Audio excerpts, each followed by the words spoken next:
আলাইকুম, সবাই কেমন আছেন? আশা করি সবাই ভালো আছেন। আলহামদুলিল্লাহ আমিও ভালো আছি। আপনাদের দোয়ায় নতুন আরও একটি ব্লগে আপনাদের সবাইকে স্বাগতম জানাই। আজকে আমি কোথাও একটা যাব, সেটা এখন আমি আপনাদেরকে বলবো না। তবে সেজন্য আমি রান্নাবান্না খুবই সিম্পল রাখতেছি। আজকে বাঁধাকপি দিয়ে চিংড়ি মাছ ভাজি করব, আর সিম দিয়ে মাছের একটা ভর্তা করব, মিক্স ভর্তা। আর গতকালকে যে ডাল রান্না করছিলাম, ডালের পরিমাণটা একটু বেশি ছিল, সেই কারণে আর আজকে ডাল রান্না করতে হবে না।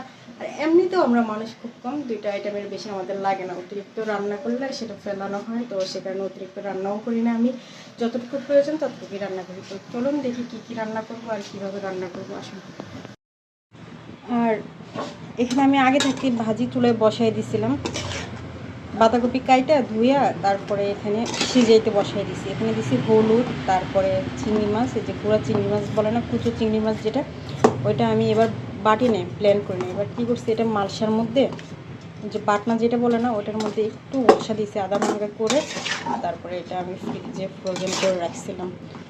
আর এটা কিন্তু আমার ছেলে বলছে, কারণ ব্লেন্ডারে ব্লেন্ড করলে একদম পেস্ট হয়ে যায়, এটা অন্যরকম স্বাদ থাকে। আর এটা একটু দানাদার থাকবে, ওই কারণে ও বলছে আম্মু এটা পুরোটা ভাঙিয়েন না, এটা একটু দানাদার আদা ভাঙা রাখেন।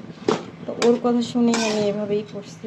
আর এখন এখানে হলুদ, মরিচ, লবণ, তারপরে বাঁধাকপি আর মাছের পেস্ট, এটা সিজে দিতেছি, অল্প আছে দিয়ে রাখছি। আর এই যে এখন ব্লগিং ভিডিও করা শুরু করছি না, এতে যে আমার কত টুকিটাকি কাজ বাড়ছে তা শুধু আমি জানি, যারা বানায় ভিডিও তারাও জানে।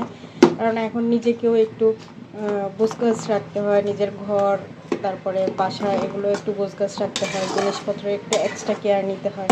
আগে তো এগুলো করতে হতো না, আগে যেমনি ইচ্ছে তেমনি রান্না করতাম, বাস খাই দিয়ে অলসতা নিয়ে বসে থাকতাম।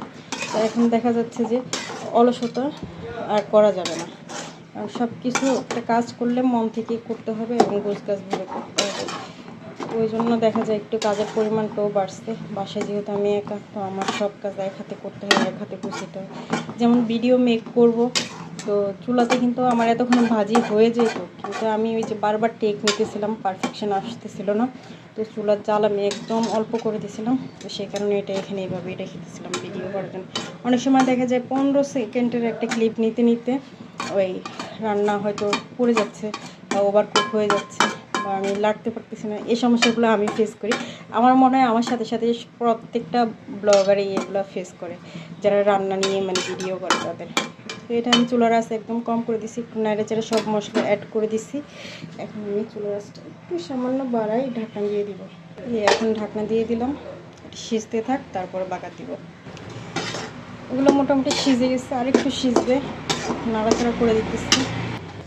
কড়াইতে তেল গরম হয়ে গেছে, দিয়ে দিলাম রসুন।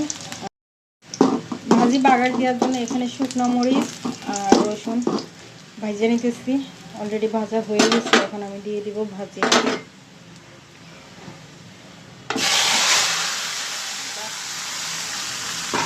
একদম টাটকা বাগার হয়েছে।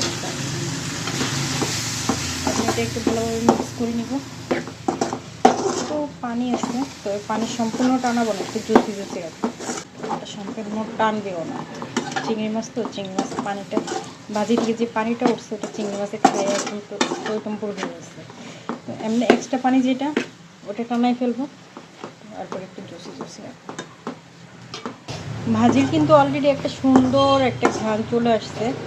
এই ঘ্রাণটা মানে কীভাবে বোঝাবো, চিংড়ি মাছের একটা ফ্লেভার থাকে না, চিংড়ি মাছের ওই ফ্লেভারটা, আর সাথে বাঁধাকপির একটা নিজস্ব ঘ্রাণ থাকে, দুইটাই দারুণ একটা স্মেল বাইরে হয়েছে।